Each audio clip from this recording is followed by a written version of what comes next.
Well, our subject tonight is in or out, and relating, of course, to the Brexit, the exit of Britain from the European Union.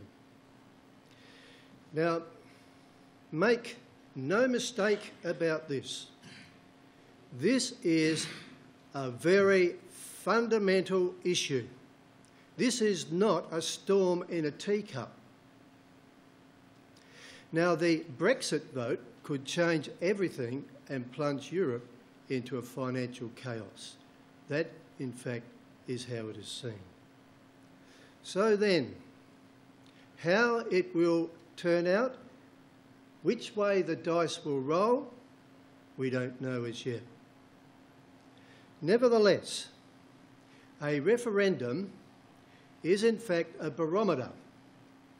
It's a barometer to the heart and the soul of a nation, but it is not legally binding.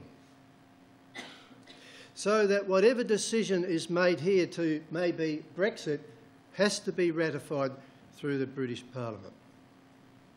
Nevertheless, David Cameron has said that he will abide by the decision. Now, the latest polls show that in or out is almost equal. It's virtually close on 50-50, so nobody knows which way it will go. Nevertheless, there are issues involved. And what we believe is that what will come forth is probably the deep-seated heart and soul of that nation. And that's not unassociated or disconnected with its history. So what we want to do is we want to discover for just a couple of minutes what is that deep-seated heart and soul of the British Empire or the British people. And what you see there is the symbol of Rule Britannia. The woman there is described as the goddess of Britannia. She's seen with a pitchfork. She has a shield. And her name probably is very much associated with Boadicea, who wrought victory in the 1st century against the Romans, or at least partial victory until she was overthrown. Now, this particular emblem is very, very deep-seated in the heart of that nation. And the music there is very, very much loved by British people, but we'll just keep that down for a moment. Now, the symbol, and this girl that's pictured here, who was seen originally as a goddess but associated with Boadicea, represents raw courage. It represents fearless self-determination. It represents fighters to the death and fighters for freedom and independence. Rule Britannia became known as that song and that icon which represents keeping Britain apart from Europe. Britain apart from Europe, and that is the issue of today. So then let's move on, and what we're going to see is that spirit is not dead. Some of you in this hall will remember Margaret Thatcher, who in 1982 stood up with that same spirit of Britannia and sent a fleet of English naval vessels right down the other end of the world and there to rescue the Falkland Islands against the Argentinians. That is the spirit of this nation. And she stood up with resolve and courage and in the end won the day. Now, before we actually move into this subject, we want to just simply indicate our position as Christadelphians, which our chairman has somewhat mentioned tonight. We don't have any political affiliation. We do not know the result of this coming referendum. It could go one way or the other. It is a 50-50 situation at the moment. Our platform is our knowledge, a platform rather, of knowledge and presentation is Bible-based. That's where our skills are, perhaps. We believe that God rules in the kingdom of men and that his will is sovereign. This is God's decision, and we want to show you tonight why.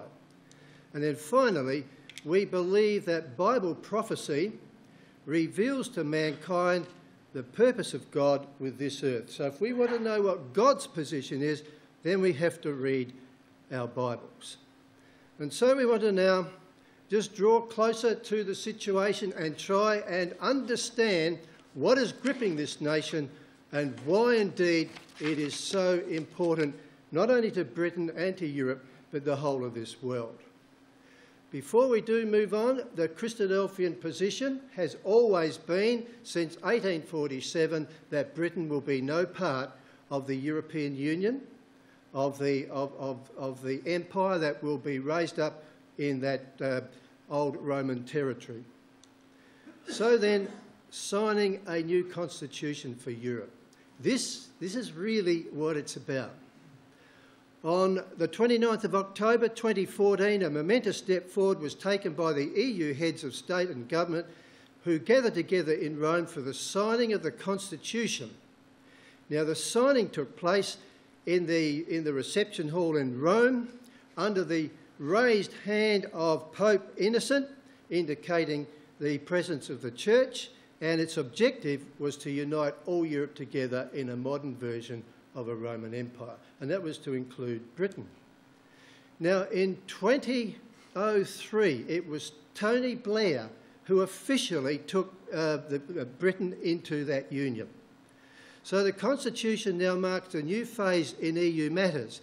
It binds the members together more completely, politically, than any other previous treaties which have dealt with such matters as economy, justice, police affairs, and the Constitution incorporates all the individual nations of Europe into one federal body and in a very real way fulfils the absolute requirements which we have in our Bible in Revelation 17 and verse 17. So Britain is now in it. And what it means is this, that the Constitution will mean that national parliaments will be reduced to little more than city councils. In other words, they will lose their own authority, and the whole meaning of a genuine democracy will go. This may suit some of those countries in Europe, but definitely not Britain. So let's go to Downing Street and see what the situation is from the parliamentary point of view. On Monday, I will commence the process set out under our Referendum Act, and I will go to Parliament and propose that the British people decide our future in Europe through an in-out referendum on Thursday, the 23rd of June. The choice is in your hands, but my recommendation is clear. I believe that Britain will be safer, stronger, and better off in a reformed European Union. I've just chaired a meeting of the Cabinet in which I updated them on the special status we have secured for Britain. And the Cabinet agreed that the government's position will be to recommend that Britain remains in a reformed European Union.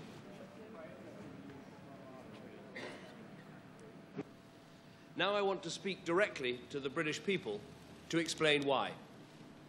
We are approaching one of the biggest decisions this country will face in our lifetimes, whether to remain in a reformed European Union or to leave.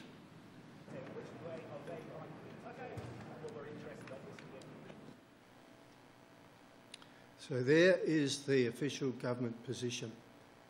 Britain remains is their side. But looking at our slide here, the question is, will they go out? Can they get their control back? What are the consequences? And it's a whole mix. It's a whole world of in or out and confusion. So that's the kind of thing that we see in the streets of Britain. Which way will we go?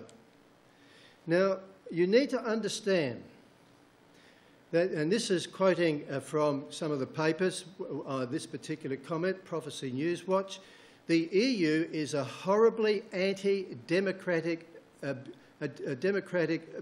bureaucratic monstrosity. This is suffocating the life out of most of Europe and a little bit more with each passing year. So if I was British, and this is an American comment, I would most definitely be voting to leave the EU. Now, let there be no illusion about the trauma of Brexit.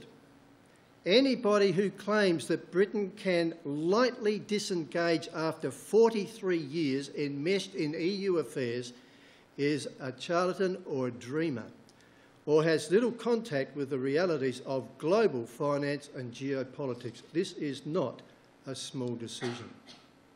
Now, even after a trade deal, a long transition may follow.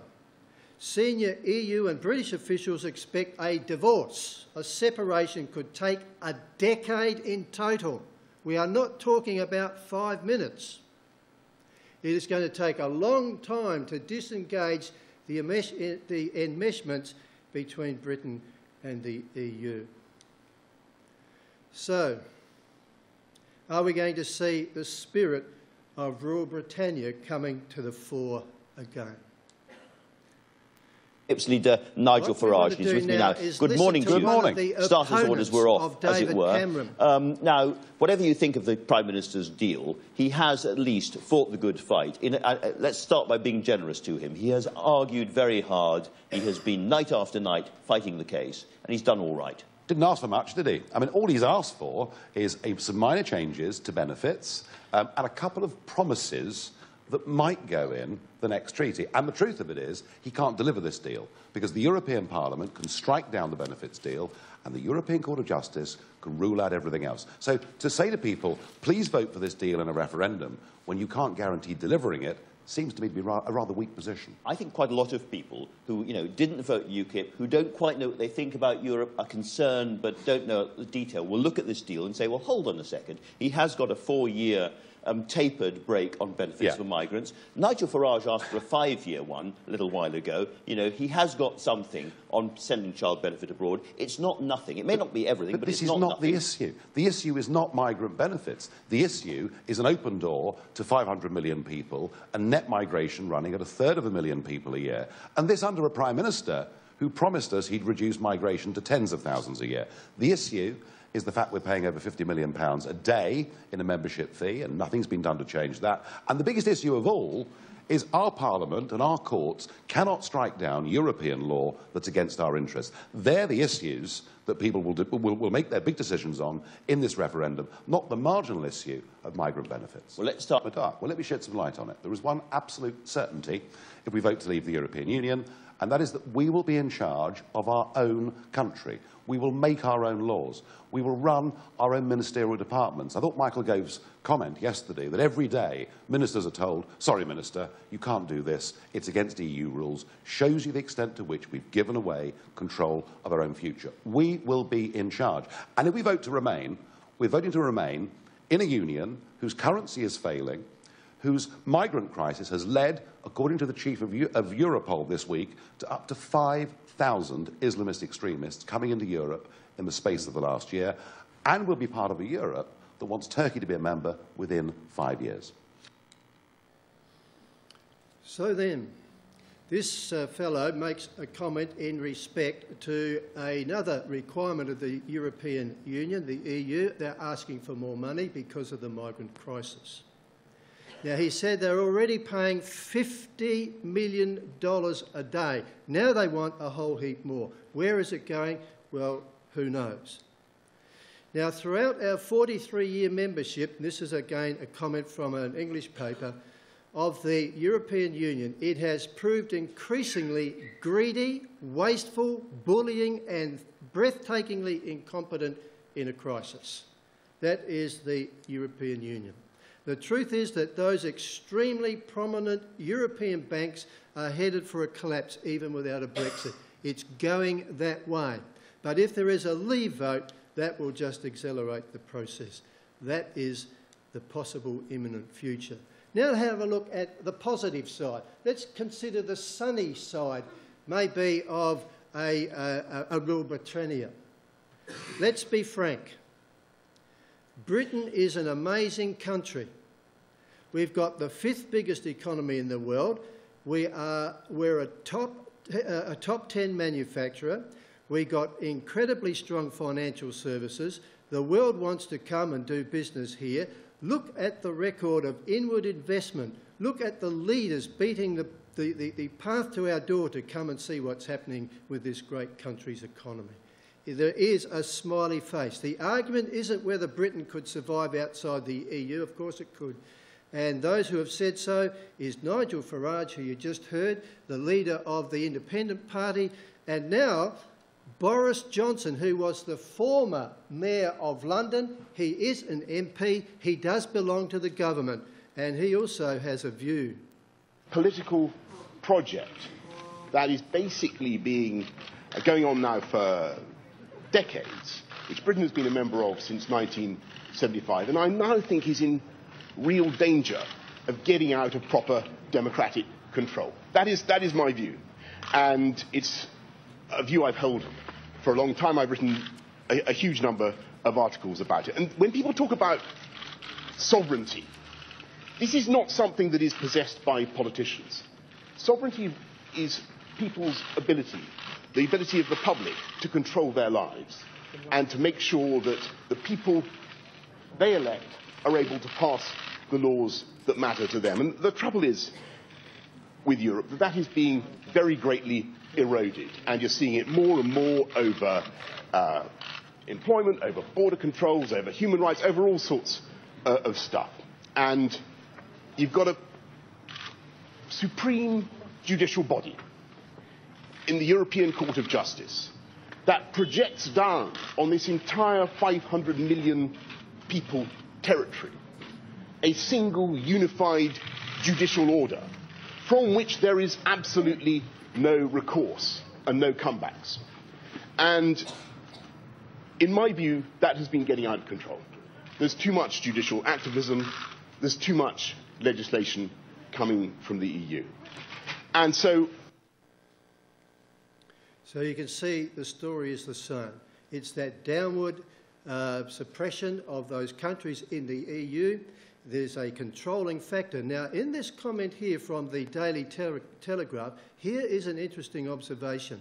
I know the EU is showing signs of unavoidable and ongoing crises. I also know it's administered by a cabal of highly paid yet blinkered and deeply anti-commercial bureaucrats who are not only unaccountable to voters but also in cahoots with out-of-touch political leaders harbouring an unworkable and untimely incendiary vision of European political union. So what is this comment trying to tell us? There is behind the scenes the faceless power men, the power brokers who are controlling and pulling the strings. And rest assured, it's centred in Rome. And a lot of that money that's being paid in finally gets its way there. Now, also we find that there has been a survey done across 10 major countries in the European Union, and on average, 42% of their population are disenchanted with Brussels, with the European Union. Now, there is a story behind this whole scene, and we need to understand it. And it's history, yes, it's history. We'll keep it brief. In England, the English monarch Henry VIII was that king who broke relationships with the Catholic Church in order to divorce his Spanish wife. And he created the beginning of the English Protestantism against European Catholicism. So there was a dividing But that dividing brought a battle against Britain. Ever since the Bible was translated into English, exposing the fraudulent Church of Rome and thus launching the Reformation in England, there has been a consistent and unremitting attempt to turn back the clock and to return the country to papal domination. There has always since that time been this ebb and flow of conflict, so that it says some of the main landmarks of history are listed below, and there is a list there, but we're just going to note these. That was the Spanish Armada. That was the Spanish attempt to cross the Channel and to humble the British. Then there was Napoleon and his battles and sea escapades where he was defeated. Then there was the First World War and the Second World War. So all these incidents represent attempts by Europe to gain back control over the British. Rule Britannia, and that's where she became famous. She was champion of the seas and protected her island borders. Now, one of the attempts which we really all know, Guy Fawkes. And we read here that November the 5th recalls the gunpowder plot where Catholics planned to blow up King James I, who had arranged for a new translation of the Bible, which we call today the Authorised King James Version of 1611. James was to be blown sky high together with the Parliament. This was another attempt to destroy the English Protestantism, which was, of course, in conflict with Catholicism. However, violence and war are not always successful. There are other tools in the box, as it were, that are far more deceitful and powerful. And it's called humanistic socialism. And you can see there that Britannia is under threat. She's being choked. And she's being choked by humanism, which is being promoted by the Catholic system. And if you have a look at that cartoon to the top right, there's the Romish doctrine, which involves all kinds of perversions and corruptions and lies, all wrapped up in humanism. And humanism is all about taking God out of the heart of man, as well as his morality. If you look at the bottom left-hand corner, you will see Queen Victoria holding a Bible. And it was the Bible that provided the substance for British morality. And it was a very high standard. But it was etched and eroded out by this socialist humanism. And the morals of Britain today are no better than Europe.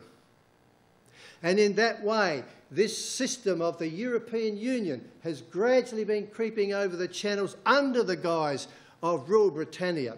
And in the top left-hand corner of this slide, you'll see the Common Market, 1957. You'll see the European Economic Community, which it became in 1958.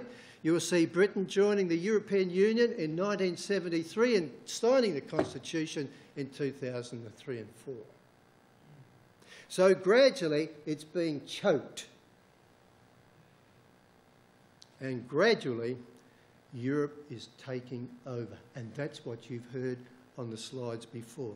Now it says here, a plan to unite Europe under the Treaty of Rome was commenced in 1957 and has gradually evolved to become the European Union that we see today. This United States of Europe is governed by Catholic social doctrine. Is sufficient to demonstrate that it is in fact the hand of Rome that pulls the strings and produces the menu. And in the top left-hand corner you see a Roman Pope basically giving authority in the Church of England. That's how far they've got. And now the British have a chance to make a decision about that. We want to just cover across some issues of Bible prophecy which clearly indicate what the result will be, whether it's June 23 or in the future, but what the result will be. So we've tried to gain a little appreciation of what the matters are. Now we want to turn to Bible prophecy. Now the cornerstone of Bible prophecy is recorded in Daniel chapter 2, where the king of Babylon, Nebuchadnezzar, who at the height of his power and his pride, he wanted to see that his empire would be perpetuated forever. But God had a different answer for him. And through the Jewish prophet Daniel, he was told that, yes, Nebuchadnezzar, you are part of that image, but there are many other empires that will follow. So we see here Babylon was the head of gold. Persia is the chest and arms of silver. Greece is the belly and thighs of brass. And then we have two aspects to the Roman Empire that succeeded them. So in each of these verses, we are basically told those things. So now we have an outline of world history in really simple order. And in fact, it has actually occurred that way. Now, our interest tonight will be around those feet, because that is the end times. All those other empires have come and gone. So in Daniel 2 verse 41 we read, "And whereas thou sawest the feet and the toes, part of potter's clay, part of iron, the kingdom shall be divided, but there shall be in it of the strength of the iron, for as much as thou sawest the iron mixed with miry clay." So we've got a situation of iron and clay, which is remnants of the Roman Empire or Rome, and also of this clay, making up what we would call today modern Europe. Now it says, "And as the toes of the feet were part iron and part clay, so the kingdom shall be partly strong and partly broken." Europe's going to become a mix. It will become a mix, partly strong, partly broken. Now this is the point that we need to remember, that this image and the feet are going to be destroyed. So we read in verse 44, "And in the days of these kings shall the God of heaven set up a kingdom which shall never be destroyed. And the kingdom shall not be left to other people, but it shall break in pieces and consume all these kingdoms, and it shall stand forever." And he says here, and notice this, "in the days of these kings." Just keep a little memory note concerning that. Now in Daniel chapter 7, in order to provide us with more information about each of these kingdoms, then they are represented as certain beasts having certain characteristics. So there's the head of gold with a lion, there's the silver, the Persian Empire as a bear, there's the Grecian Empire as a leopard, and then there's some awful strange beast representing Rome. Now we want to come to Rome, the area there of those two legs and feet. And this is what Daniel says. In verse 7 of chapter 7 he says, "After this I saw in the night visions, and behold a fourth beast, dreadful and terrible and strong exceedingly. And it had great iron teeth. It had devoured and brake in pieces and stamped the residue with the feet of it. And it was diverse from all these beasts that we fought before it. And it had 10 horns." So we keep that in mind. Now this particular beast was evident as part of, or as the Roman Empire, in what we might call the early period, when it was under imperial rule. Now, an imperial rule is where you have an emperor, and he has absolute power. He was also worshipped as a god. And then as we move on, that empire was going to develop. 3 of those horns were broken, and up came a little horn, which was arrogant, which had a lot to say. "I considered the horns, and behold, there came up among them another little horn, before whom there were 3 of the first horns plucked up by the roots, and behold, this horn had eyes like the eyes of a man, and mouth speaking great things." And that relates to the introduction of the influence of the church. So what we've seen in the first part of this picture was pagan Rome from BC 168 to AD 476, when that part of Rome was overthrown. Now, it was overthrown by 10 other kingdoms or tribal nations. And that's what those 10 horns represent on its head. So here's Rome now, and it's being basically overrun by these 10 other nations. And then eventually 3 of them fell, and up came the authority of the papacy, basically, and that introduced a period which we call Christian Rome from 476 to AD 800. Now, you might be wondering where we are aiming. Here it is. Those 10 horns, ladies and gentlemen, are 10 tribal nations, if you like, that invaded into the area of the Roman Empire and ensconced themselves there. So they became part of the empire. Have a look at Britain. Have a look at Britain. It is not one of the 10 horns. Now, those horns are listed here, those nation peoples, the Huns, the Vandals, the Visigoths, the Burgundians, the Gepidæ, the Lombards, Franks, Suevi, Alani, and the Bavarians, but not Britain. It is not part of that Romish system. Now, that's what we must remember. Now, those 10 horns represent the 10 toes of that image we just looked at. And that image is destroyed. So these kingdoms making up Europe are going to be destroyed, but Britain is not within that. So there is Bible facts. Now, just looking at that map, that indicates where these 10 kings have basically ensconced themselves in the territory of what was the Roman Empire. Now, time moves on, and eventually we must get to the end of the road. And when we come to the last book of the Bible, in Revelation chapter 17, we see the development of this beast.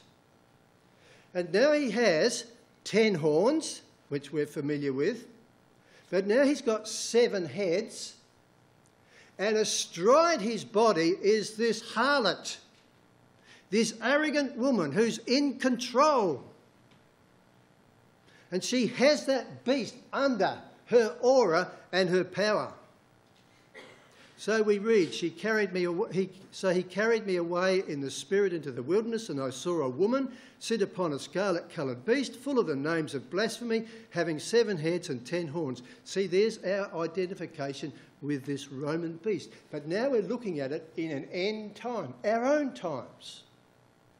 And it says, in order to identify the woman, well, she was arrayed in purple and scarlet colour, decked with gold and precious stones and pearls, having a golden cup in her hand, full of abominations and filthiness of her fornication. She is a religious harlot. She is an abominable and religious system, and identified with purple and scarlet and precious stones. And there's only one religious system in the Roman territory that can answer to that, which is the Roman Catholic Church. So she, in verse 5, is described as Mystery, Babylon the Great, the mother of harlots and abominations of the earth. Now, we have our 10 toes and our 10 horns. And as we go through the passages here of Revelation 17, we are told that this early arrangement of the empire went into, as it were, perdition. But it's going to rise out of that again. It's going to be manifest again in all its aura, in all its horror, in the last days. And we notice in verse 12 of Revelation 17, it says, and the 10 horns which thou sawest are 10 kings. See that? Which have received no kingdom as yet. Right? No kingdom as yet, but receive power as kings 1 hour with the beast. So they're going to come together and form an alliance with the beast system. Have a look again at the map. England is not involved. So then, verse 14, and this is what we keep in mind. These, that is, the 10 kings in that beastly system, shall make war with the Lamb. And the Lamb shall overcome them, for he is Lord of lords and King of kings, and they that are with him are called and chosen and faithful. This is a divine intervention. This is Almighty God moving in through the King of kings and Lord of lords. That is his own Son and his immortal associates, who in the Bible are known as those who are called and chosen and faithful. Europe will be destroyed as we know it. But you see, ladies and gentlemen, there is a future for England, which we'll show you in a moment. But just before we do, this is how amazing Bible prophecy is. We're not telling you stories and fantasies. Looking across that top, we see the progression of this Roman beast from the pagan Rome going through Christian Rome, then to papal Rome, when the papacy was very much preeminent in the times of the Holy Roman Empire. And then we come to its final manifestation called Catholic Europe. And Catholic Europe, if you look just above that little name tag, we have a woman astride a beast. And when we represent the modern EU today, we have a poster of a woman riding a beast, holding up the flag of the European Union. And then coming across, we have a sculpture, a metal sculpture, which is placed in the front of the EU headquarters in Brussels. The beast, Zeus and Europa. So you cannot miss the associations of the Bible with what this particular system is presenting itself as. Just to make a comment about the heads. Going across the history of this Roman system, there have been 7 different kinds of political rulership. The 6th head there is from 27 BC to 476 AD, and it's an imperial time. Now, an imperial time, as you see on the photos there, or the pictures there, is the time when the emperors ruled. And as I said before, an emperor had absolute authority to the point where he wanted to be worshipped as a god. He was the protector of his own religion. And we are told in Revelation 17 that there's yet to come in Europe another head, if you like. It's the 8th head, but it's like the 6th. It's imperial. So we're expecting in the near future that the whole system of governance in Europe is going to change, and we are going to see an imperial system established. Who could be the emperor?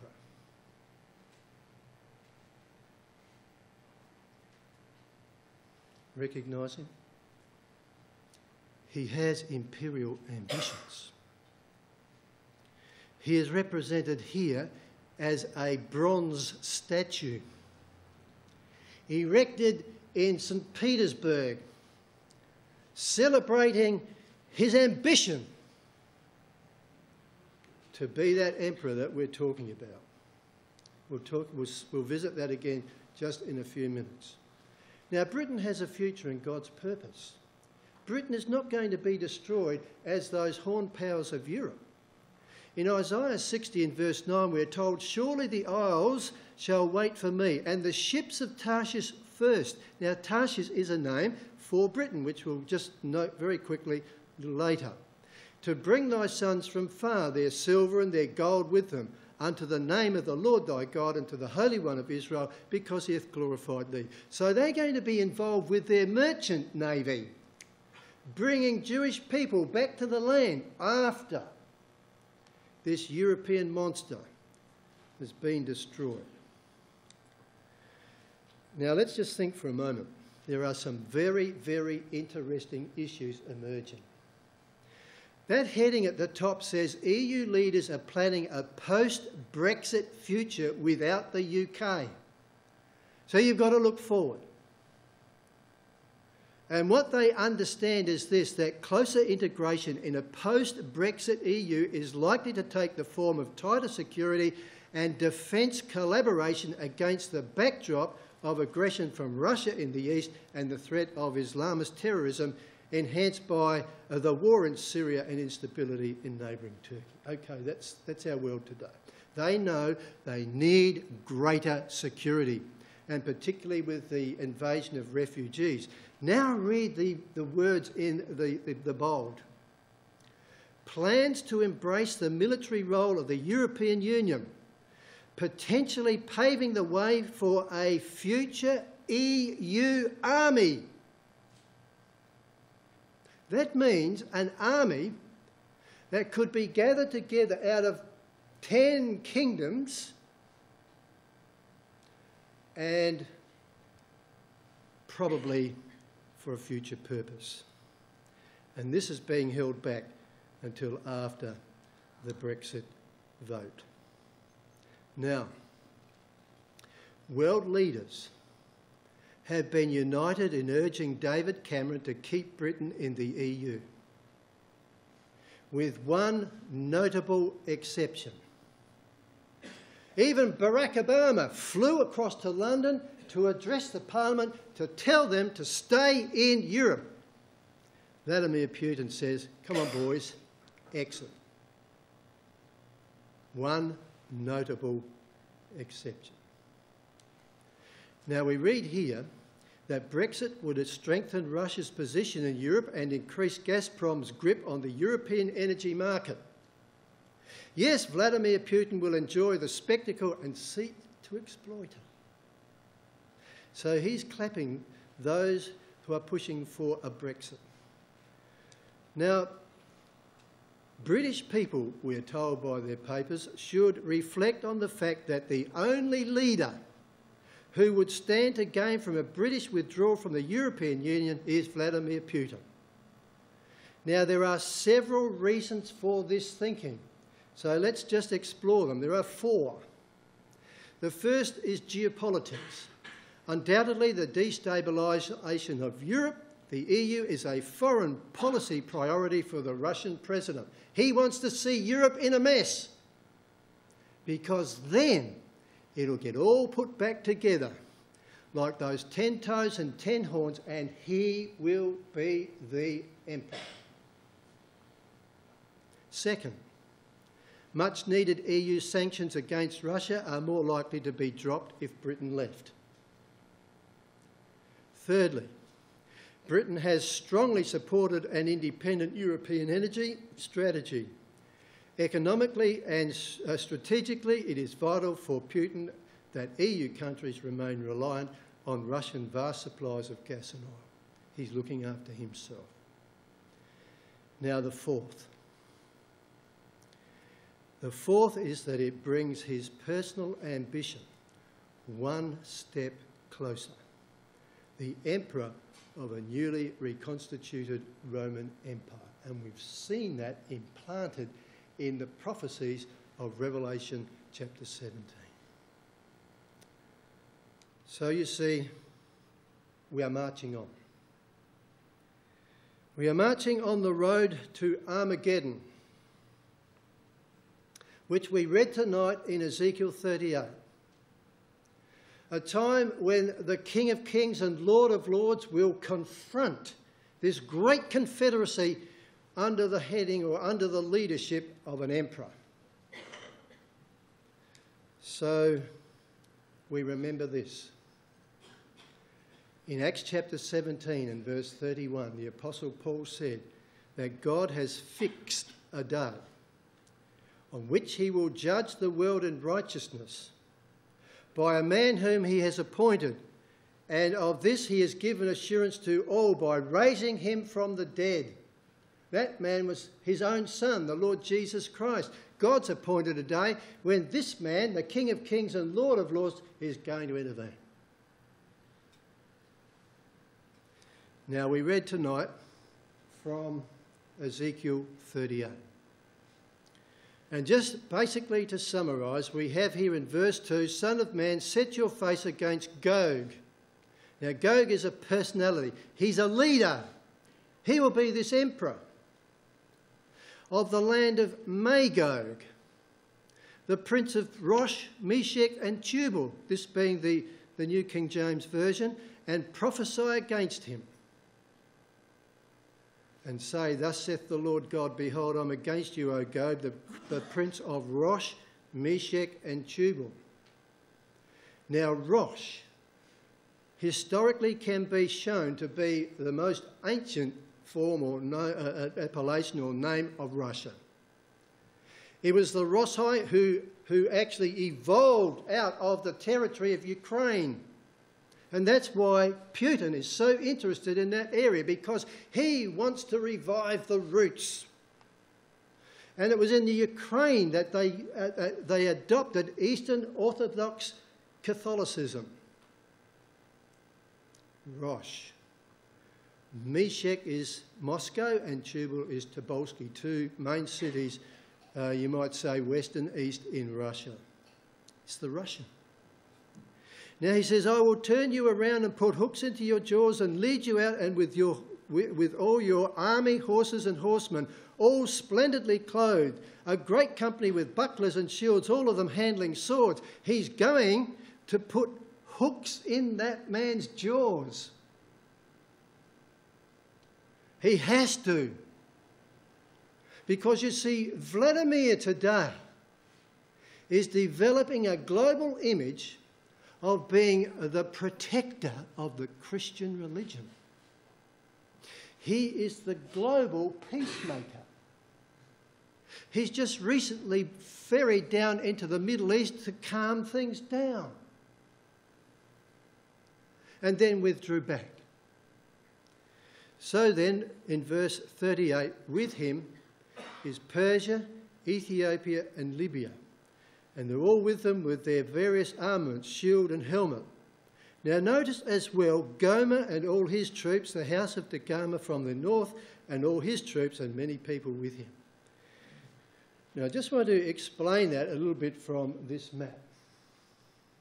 So basically, we would probably have a strong suspicion that this man Gog is possibly Vladimir. All his ambitions, all the way he's working is moving in this direction. We could be wrong, but we have a strong suspicion. Now he is the chief of Rosh, Meshech and Tubal, which are the appellations for the Russian power in the north. He is of the land of Magog. Now Magog was originally further here to the east, but then there was a migration west, and Magog is basically that territory of Central Europe. Germanic, if you like. And with Magog is mentioned the Gomeric tribes, Gomer and all his bands, which includes France and the lowlands and so on.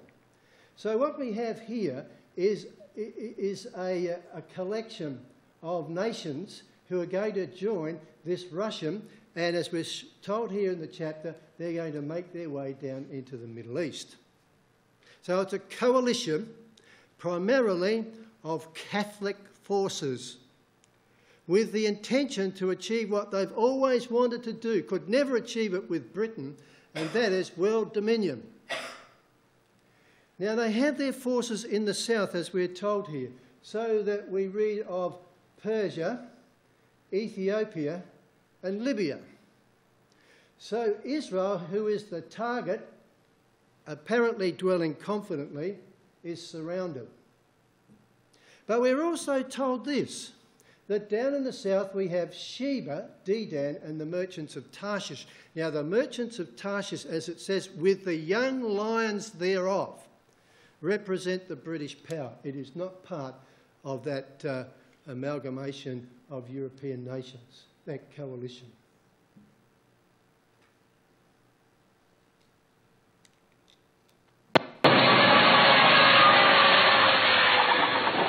This is the truth.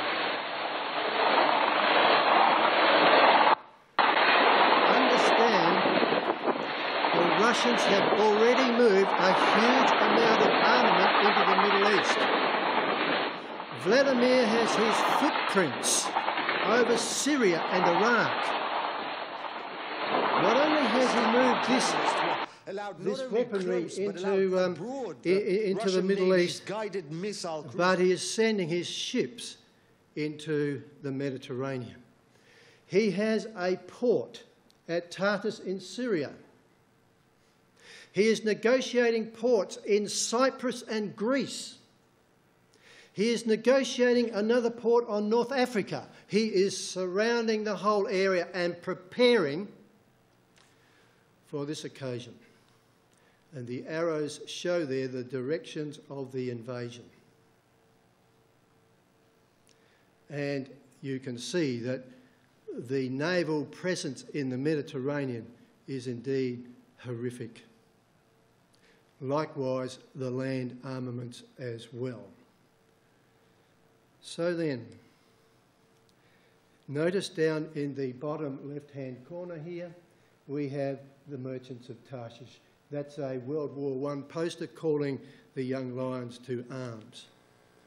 Now, the merchants of Tarshish are indeed, relates to the British power. Now, there are 6 things here which we can substantiate from the Bible that show that Britain is an island power.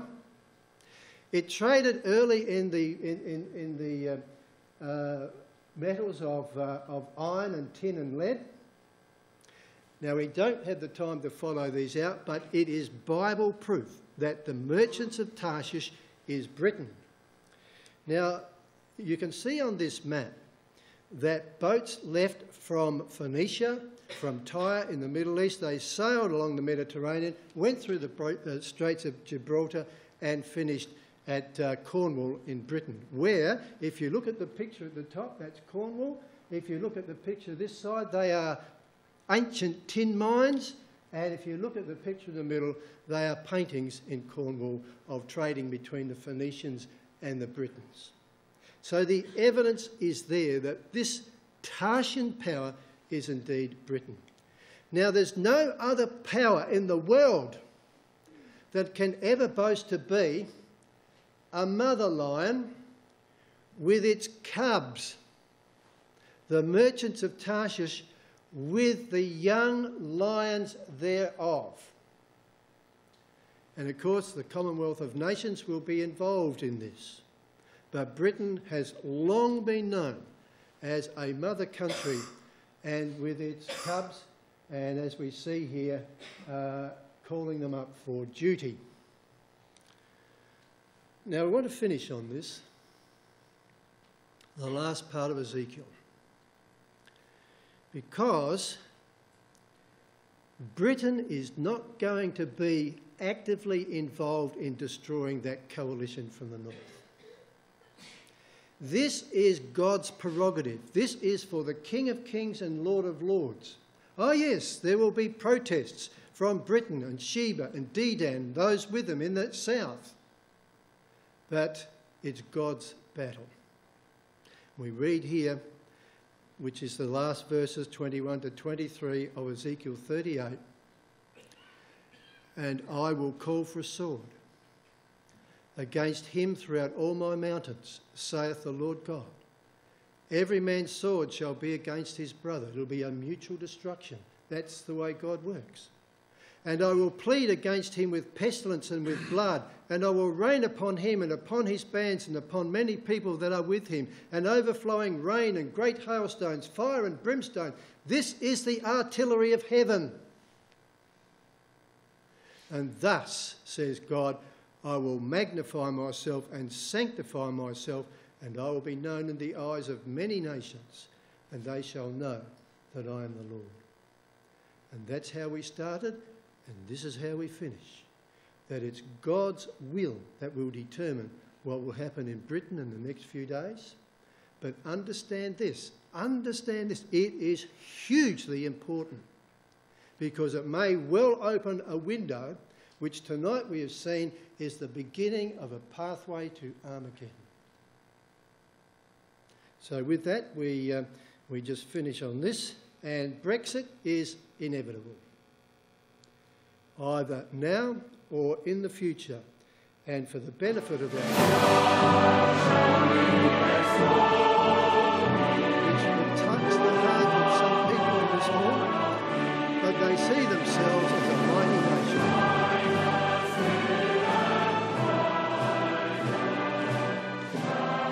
June the 23rd, they're going to make up their mind whether they're in or out of here.